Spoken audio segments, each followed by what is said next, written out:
अब सबसे पहले लेते हैं अपन एक समान चुंबकीय क्षेत्र में चालक छड़ की गति के कारण प्रेरित विद्युत वाहक बल। इसको टॉपिक दोबारा बोल दूं, एक समान चुंबकीय क्षेत्र में या एक समान चुंबकीय क्षेत्र के लंबवत के दो, है ना, फिर बाद में और चीजें ले लेंगे। एक समान चुंबकीय क्षेत्र के लंबवत तल में चालक छड़ की रेखिक गति के कारण प्रेरित विद्युत वाहक बल।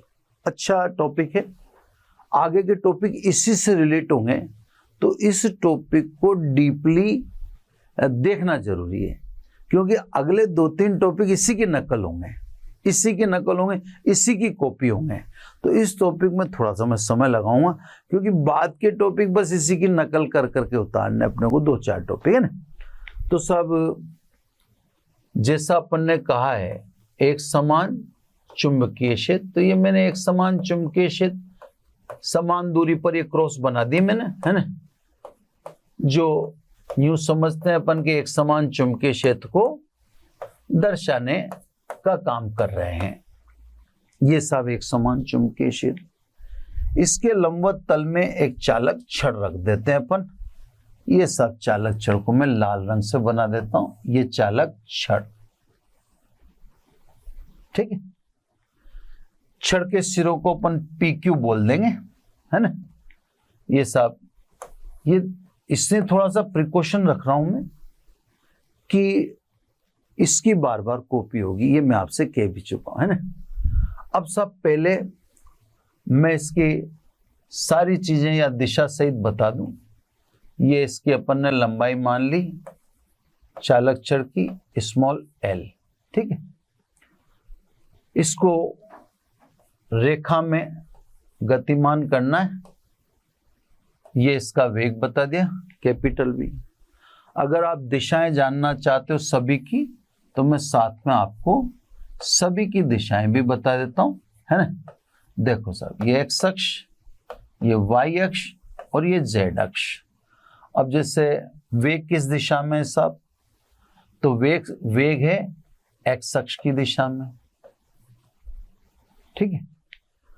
लंबाई किस दिशा में है, तो लंबाई आप मान लो y अक्ष की दिशा में। चुंबकीय क्षेत्र तल के लंबवत अंदर है, तो चुंबकीय क्षेत्र की दिशा हुई -z, है ना। ये चुंबकीय क्षेत्र की दिशा -z, इस दिशा में कौन है, चुंबकीय क्षेत्र। तो सब इस चित्र से भी क्लियर हो गया होगा कि लंबाई अपन y दिशा में मान रहे, वेग अपन x दिशा में मान रहे, और चुंबकीय क्षेत्र तल के लंबवत अंदर की तरफ है, तो स्वाभाविक चुंबकीय क्षेत्र -z दिशा में दिखाया जा रहा है। अब देखो, पहले मैं थ्योरेटिकली आपको दिखा देता हूं कि इस छड़ के सिरों पर पोलैरिटी क्रिएट होगी। पोलैरिटी का मतलब धनाग्र और ऋणाग्र इसके किनारों पर पैदा होंगे, क्लियर है ना। अब किनारों पर पैदा होंगे तो स्वाभाविक है सेल की तरह 2 इलेक्ट्रोड पैदा होगी, और जहां 2 इलेक्ट्रोड पैदा होगी तो वहां तो विद्युत वाहक बल बोलना ही पड़ेगा। तो पहले मैं थ्योरेटिकली आपको दिखाता हूं, है ना। थ्योरेटिकली आप ध्यान से देखें, फिर मैथमेटिकली प्रूव करेंगे। हम जानते हैं चालक छड़ है तो इसमें इलेक्ट्रॉन होंगे, क्लियर। अब मुक्त इलेक्ट्रॉन पर चुंबकीय क्षेत्र में चुंबकीय बल, ध्यान से देखना, ये फ्लेमिंग के बाएं हाथ का नियम है। इस फ्लेमिंग के बाएं हाथ के नियम के अनुसार हमें वेग तो दिखा देना है, इधर 1 मिनट, है ना, इसमें इससे दिखा फ्लेमिंग का लेफ्ट हैंड रूल। ये देखो, ये चुंबकीय क्षेत्र अंदर की तरफ, है ना। अब ये मध्यमा जो है, ये धनावेश के वेग की दिशा दर्शाती है। ये चुंबकीय क्षेत्र फ्लेमिंग के बाएं हाथ के नियम में संकेत उंगली, और जो मध्यमा है ये आवेश या धन आवेश का वेग की दिशा दर्शाती है, और अंगूठा चुंबकीय बल की दिशा को। तो बहुत ध्यान से देखना आप, चुंबकीय क्षेत्र तल के लंबवत अंदर, ये मध्यमा वेग। भाई इलेक्ट्रॉन इधर जा रहा है तो धन आवेश को किधर जाता देखेंगे, धन आवेश सदैव इलेक्ट्रॉन के विपरीत चलता है, ठीक है। तो इलेक्ट्रॉन इधर जाता देख रहे हो आप, मैंने दिखा दिया। तो धन आवेश किधर होगा, इधर की तरफ। तो देखो ये देखिए आप, ये चुंबकीय क्षेत्र, ये धन आवेश की दिशा, इलेक्ट्रॉन जा रहा है इधर, तो चुंबकीय बल किधर लगा, नीचे की ओर, है ना। ये सब मैग्नेटिक फोर्स इलेक्ट्रॉन पर नीचे की तरफ लगा। जैसे नीचे की तरफ मैग्नेटिक फोर्स लगेगा तो सिरे के ऊपर इलेक्ट्रॉन एकत्रित होंगे।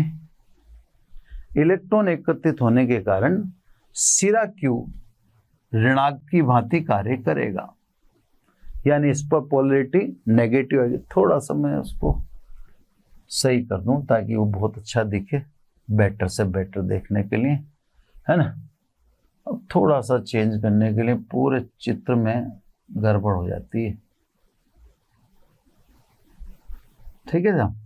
चलो वापिस से मैं कोशिश कर रहा हूं, ये चुंबकीय बल, ये माइनस माइनस, ये माइनस, अब क्लियर दिख रहा है, ठीक है। तो सब चुंबकीय बल नीचे की तरफ लगा। चुंबकीय बल जब नीचे की तरफ लगा तो इलेक्ट्रॉन सिरे के ऊपर एकत्रित होंगे। इसका मतलब सिरे P पर इलेक्ट्रॉन की कमी हो जाएगी।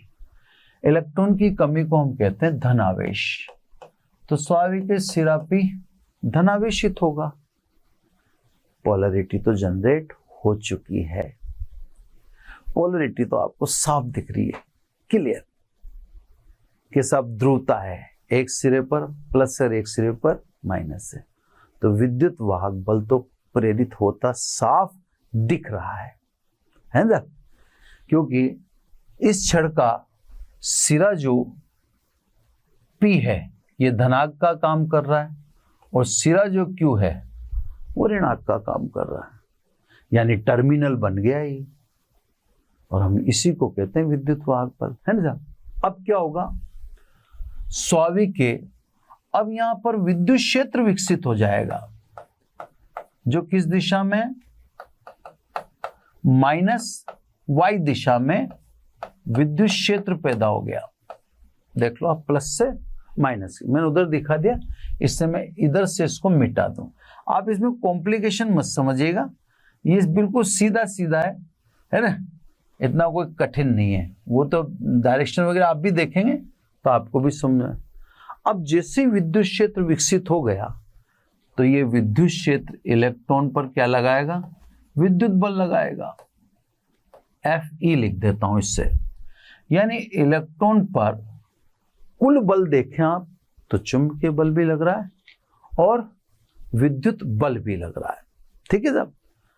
अब इलेक्ट्रॉन की साम्य अवस्था में या इलेक्ट्रॉन की संतुलन अवस्था में लगने वाले बल का परिणामी शून्य होना चाहिए। चलो पहले ये तो डेरिवेशन के पार्ट में जा रहे हैं अपन, आप पहले इस पार्ट पे आ जाओ वापस, है ना। तो एक बार मैं जस्ट और समझा देता हूं। ये तो मैंने दिशाएं दिखा दी, इस दिशा में छड़ जा रही है तो वेग x दिशा में है, लंबाई मैंने y दिशा में ले ली है, चुंबकीय क्षेत्र तल के लंबवत अंदर है तो माइनस z दिशा में है ही। अब यूं समझा रहा हूं मैं कि जैसे ही इस चालक छड़ को चलाओगे तो स्वाभाविक इलेक्ट्रॉन पर चुंबकीय बल लगेगा सिरे Q की तरफ, फलस्वरूप सिरे Q की तरफ इलेक्ट्रॉन एकत्रित होंगे। जब सिरे Q की तरफ इलेक्ट्रॉन एकत्रित होंगे तो सिरे P पर इलेक्ट्रॉन की कमी होगी। इलेक्ट्रॉन की डिफिशियंसी या कमी को धनावेश कहते हैं, यानी सिरा P धनावेश की भांति व्यवहार करेगा। तो ये तो क्लियर हो गया कि P एक पॉजिटिव है और Q नेगेटिव है।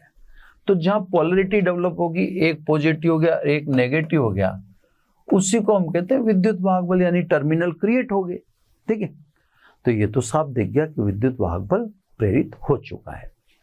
अब क्योंकि अपने को तो कैलकुलेशंस करनी है तो उसके संदर्भ में भी तो बात करनी होगी अपने को, तो अब मैं उसके संदर्भ में बात कर रहा हूं कि जब ये सिरा धनाग्र हो गया, ये ऋणाग्र हो गया, तो विद्युत क्षेत्र भी तो उत्पन्न हो जाएगा। विद्युत क्षेत्र धनाग से ऋणाग की ओर होता है, धनाग से ऋणाग की ओर मतलब नीचे की ओर। ये प्लस वाई है तो ये माइनस वाई है ना साहब, तो विद्युत क्षेत्र माइनस वाई दिशा में है। ठीक है, अभी सबकी दिशाएं रखेंगे भी सही। अब अपन कह रहे हैं, अब मतलब अपन डेरिवेशन की तरफ, कैलकुलेट भी तो करना है अपने को। अब अपन कहते हैं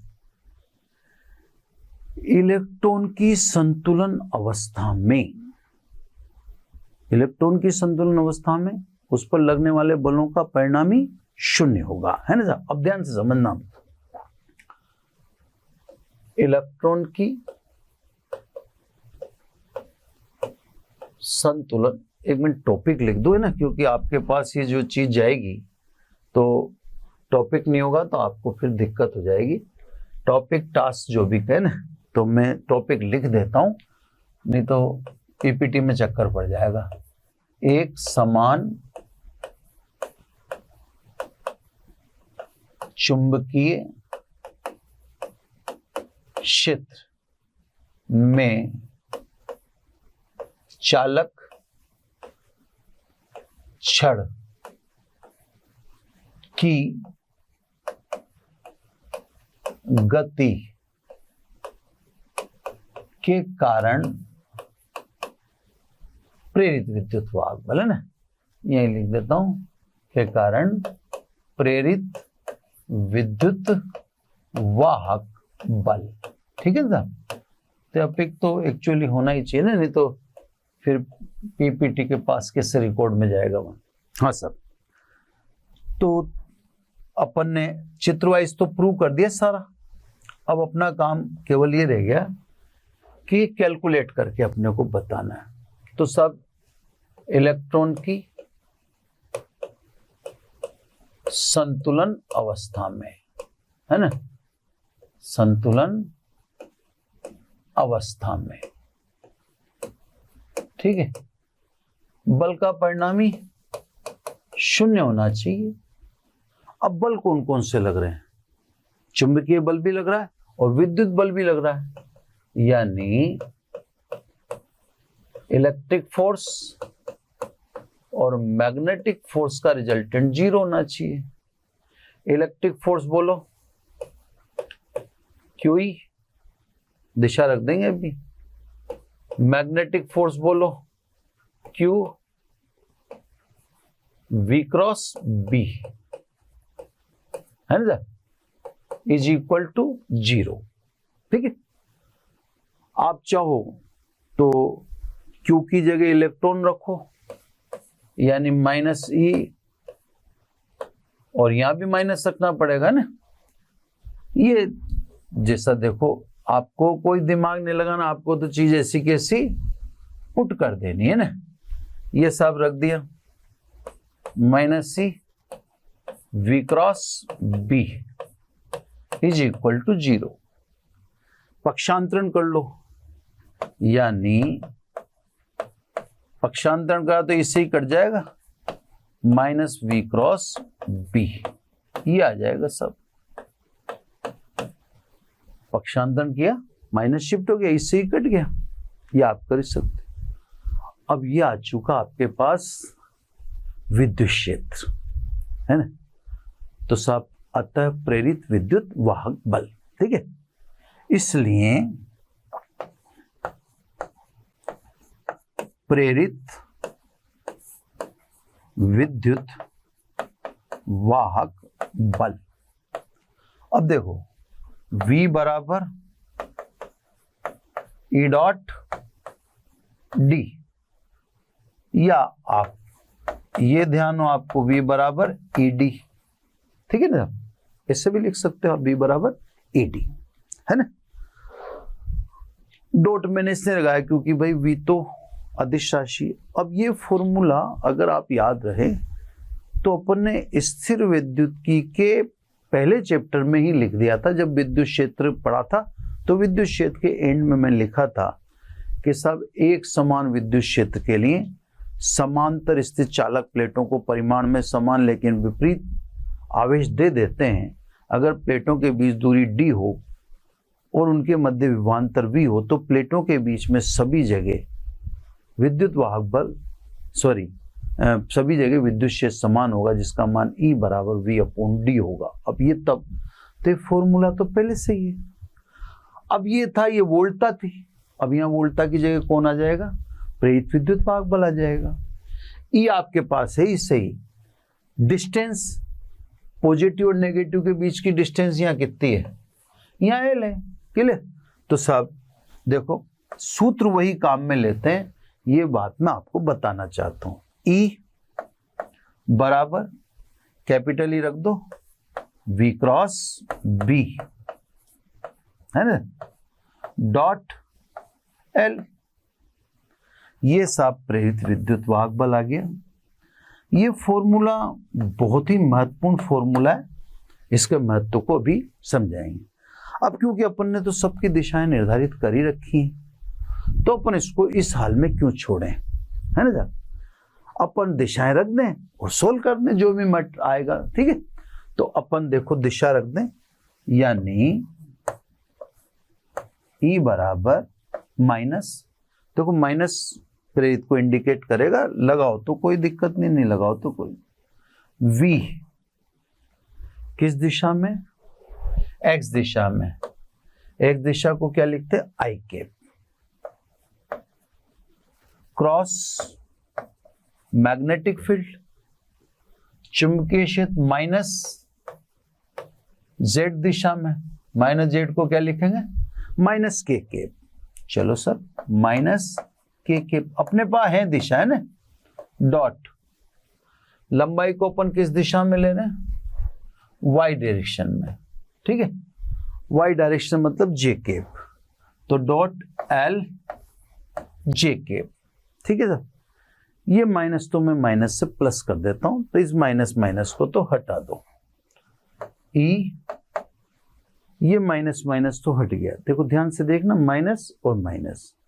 VBL को अलग कर लो, VBL, है ना, VBL इसको अलग कर लो।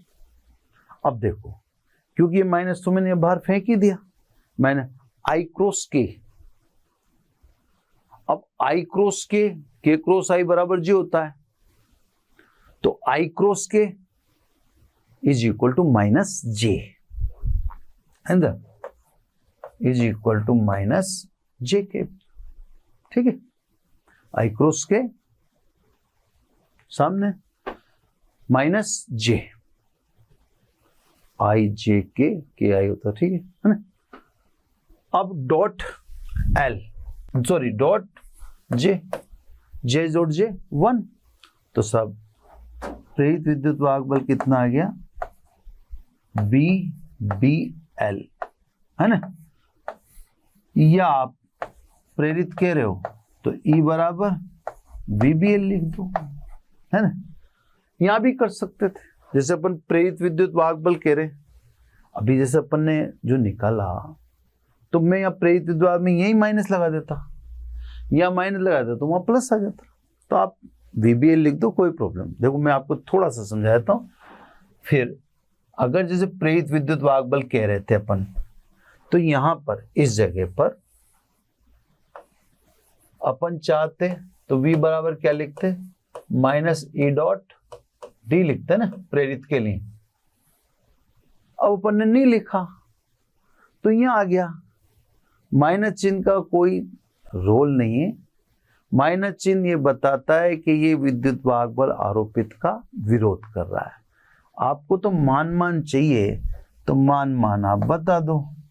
E बराबर VBL।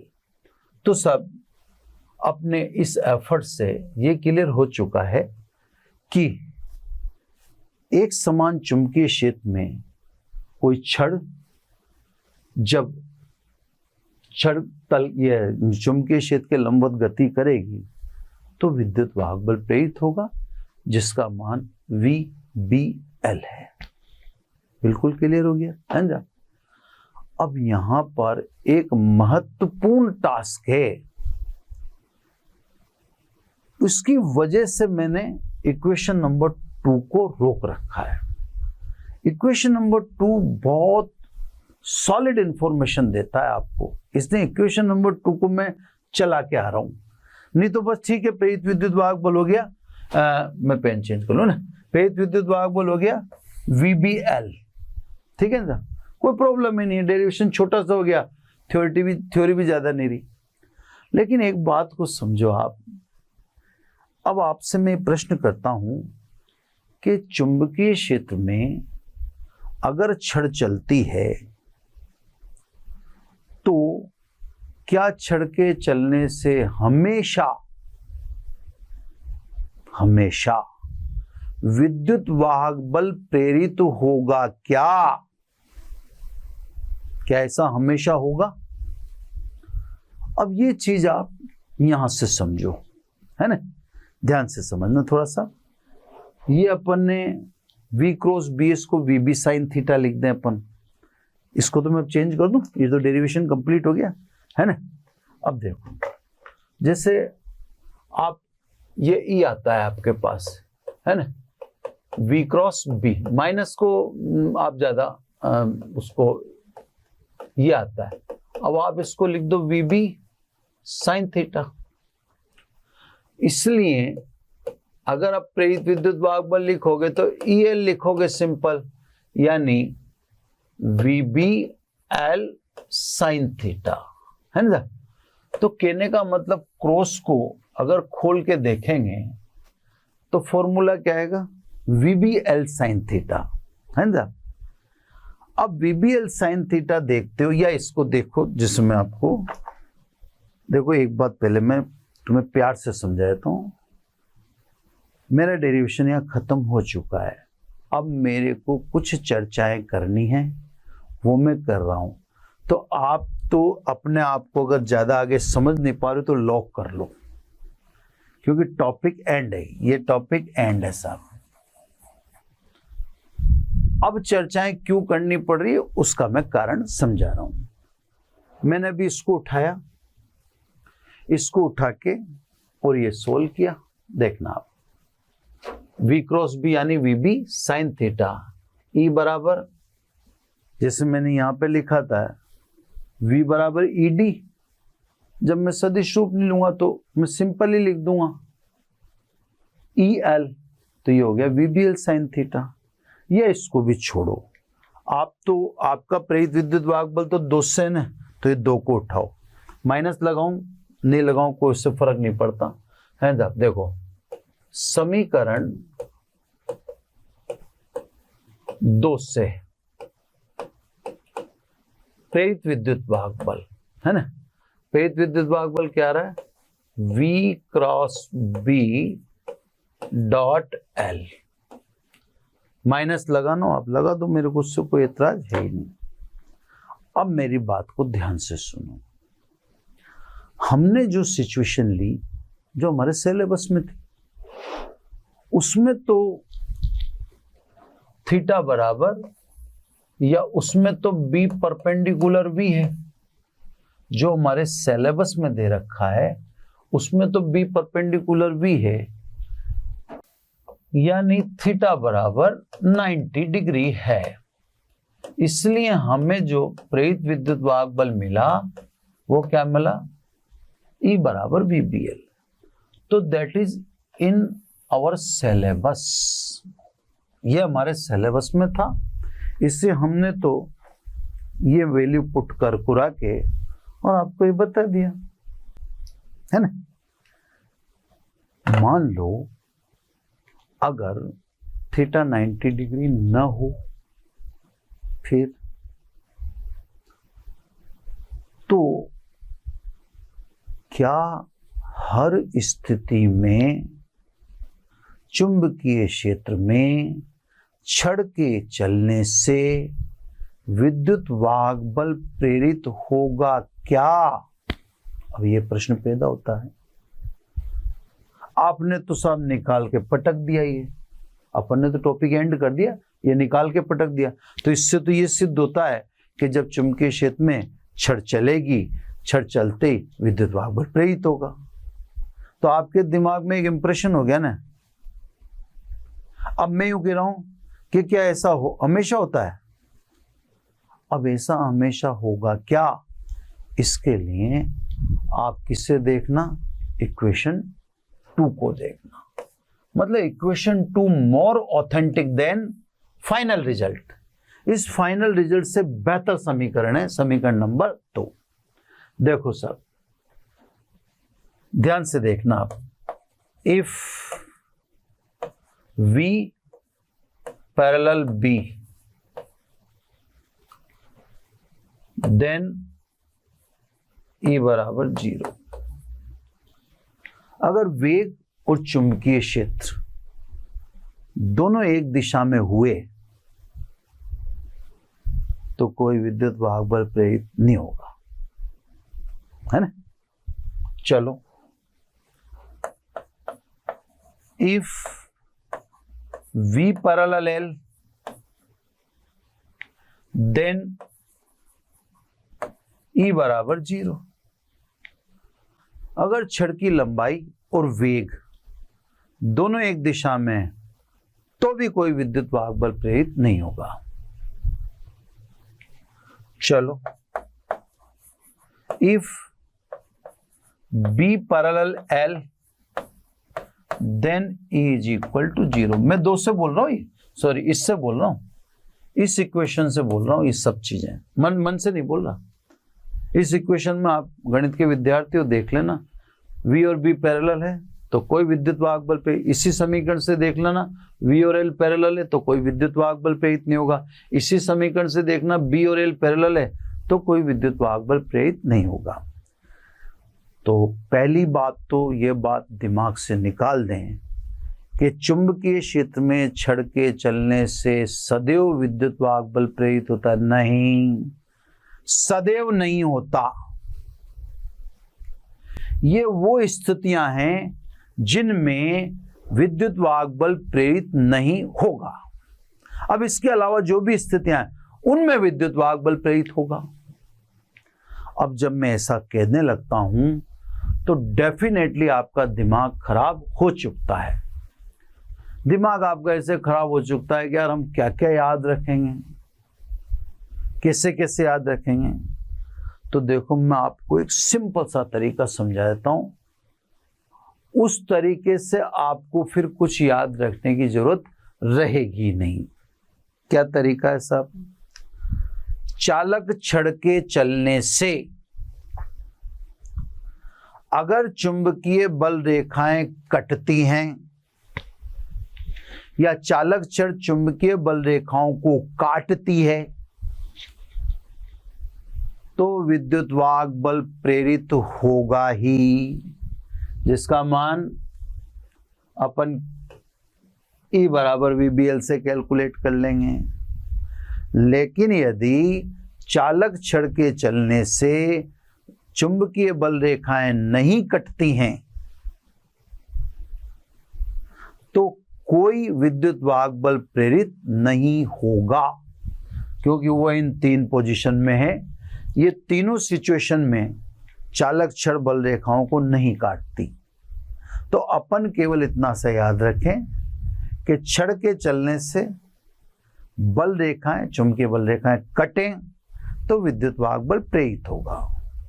90 डिग्री वाला मामला है तो आप कैलकुलेट कर लेना E बराबर VBL, और किसी कोण वाला मामला है तो ये फॉर्मूला दे दिया VBL sin थीटा, इससे कर लेना।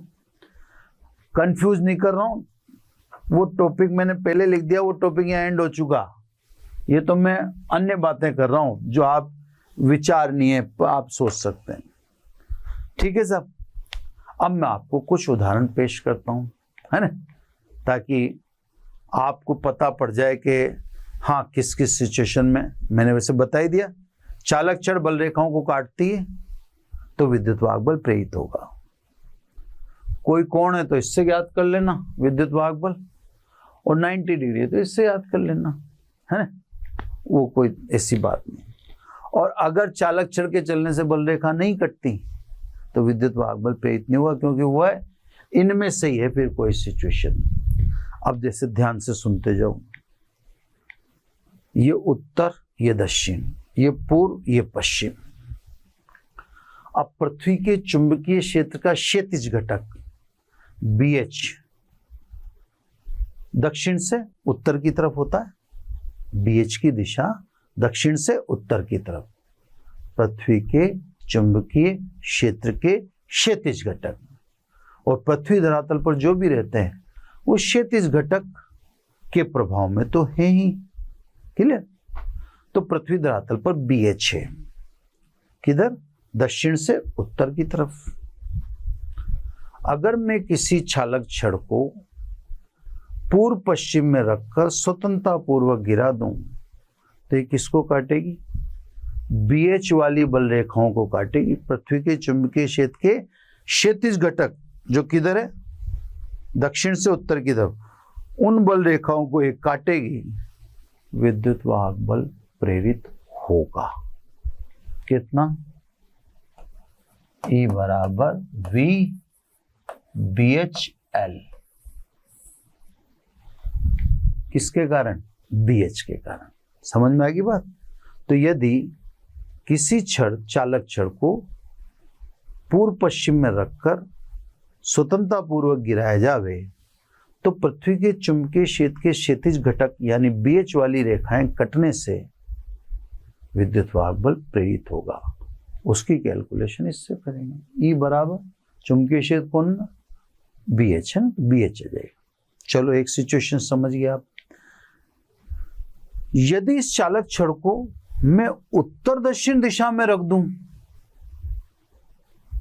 अब इसके गिरने से कोई बल रेखाएं नहीं कटेंगी,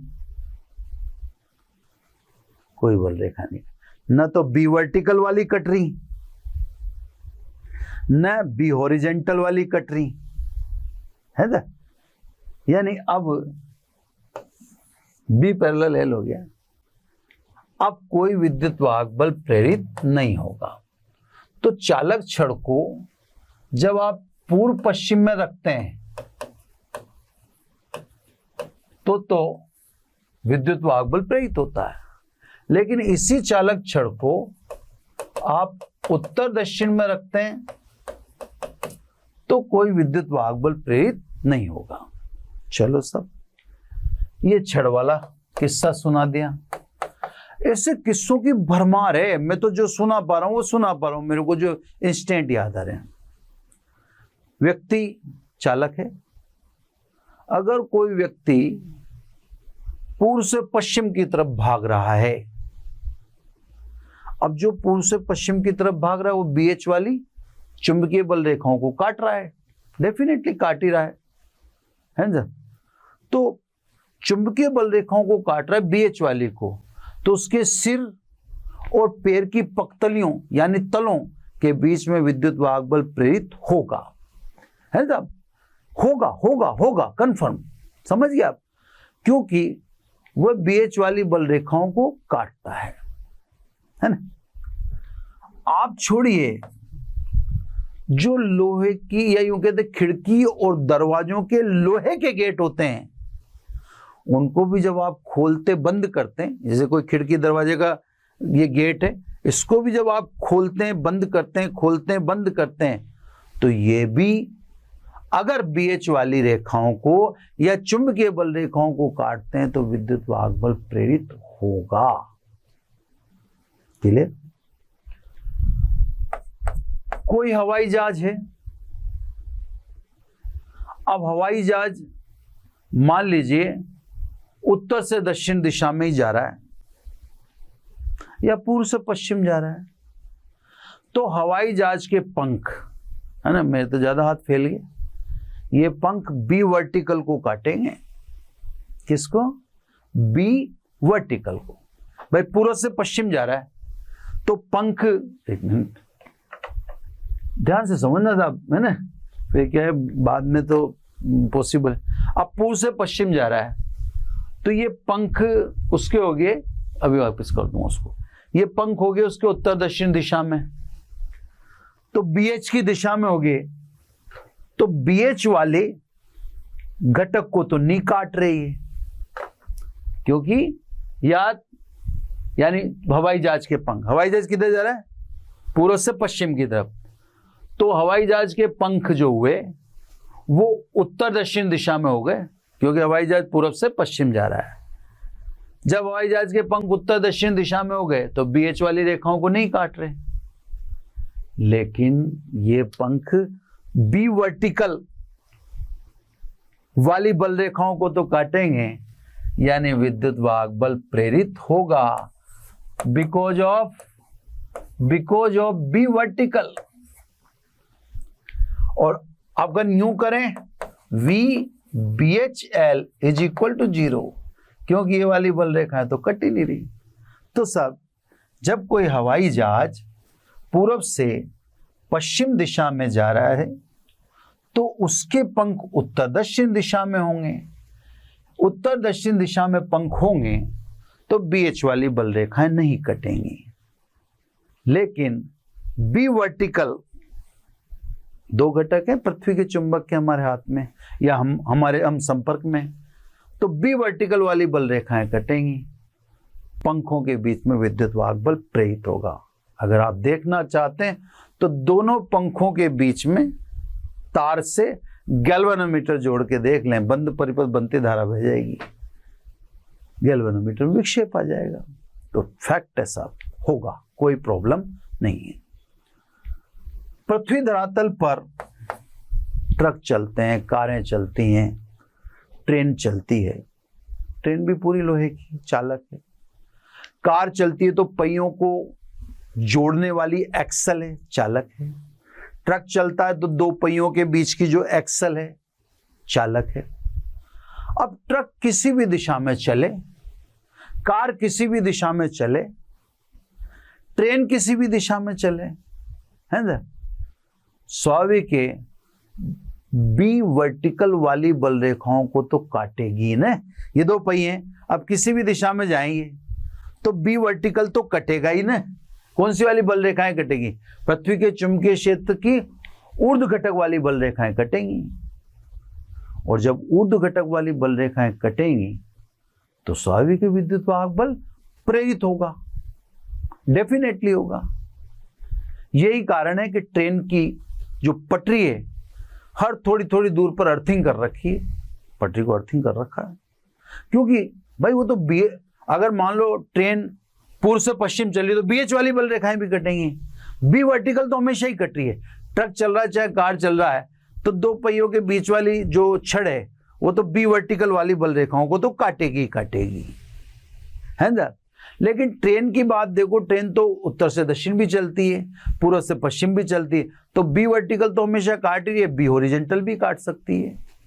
तो वो तो साफ दी गई सिचुएशन से देखना रहता है कि किस सिचुएशन में कौन सी वाली बल रेखाएं कट रही हैं। अगर B वर्टिकल वाली कट रही हैं तो प्रेरित विद्युत वाहक बल का कारण B वर्टिकल होगा, और अगर B हॉरिजॉन्टल वाली कट रही हैं तो प्रेरित विद्युत वाहक बल का कारण B हॉरिजॉन्टल होगा।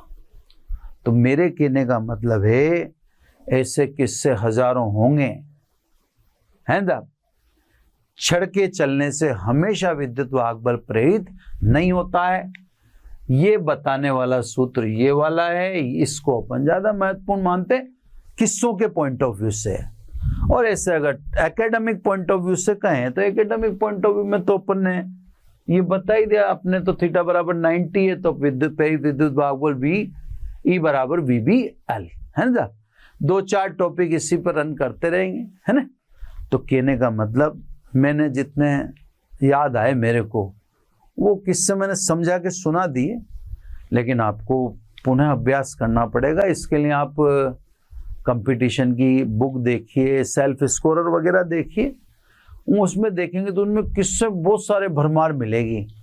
अच्छी किस्से पढ़ोगे तो फिर आपको बात भी ज़्यादा डीप में समझ में आएगी, दिशाएं विषय भी समझ में आएंगी, कब प्रेरित विद्युत वाहक बल उत्पन्न होता है कब नहीं होता ये भी आपको समझ में आएगा। तो बच्चों आज इस लेक्चर को यहीं एंड करते हैं, है ना। अब प्रेरित विद्युत वाहक बल की और भी टास्क है। एग्जाम पॉइंट ऑफ व्यू से तो मैं इस वाली टास्क को इतना इंपॉर्टेंट नहीं मानता, छोटी छोटी टास्क आगे हैं वो exam point of view, academic exam point of view से इम्पोर्टेंट। हालांकि इस चैप्टर में आगे कुछ अच्छे टॉपिक हैं जो एग्जाम में आते ही आते हैं, मैं बता दूं आपको कौन से ना। बाकी कंपटीशन पॉइंट ऑफ व्यू से सभी इम्पोर्टेंट है। तो बच्चों आज इतना ही, फिर नेक्स्ट डे है। Thank you very much.